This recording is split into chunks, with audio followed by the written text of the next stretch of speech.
Yeah, ironic. Should probably write that into the story. I don't think I white oak. When you look at the trees closely, it does look a lot. I know, paparazzi.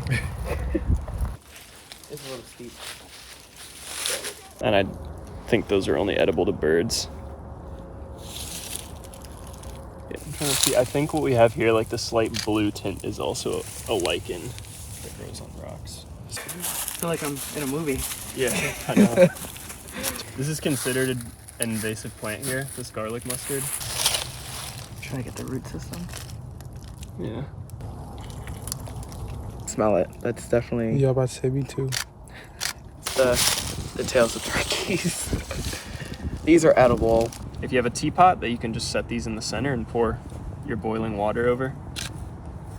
Make pretty good tea. This is poison ivy. A lot of people don't see it in its vine form, but it's super hairy looking. Some of these are white. Yeah, here we go.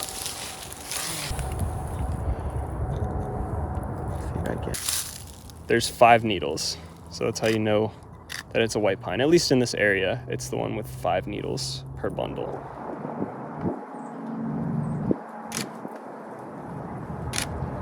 Cool.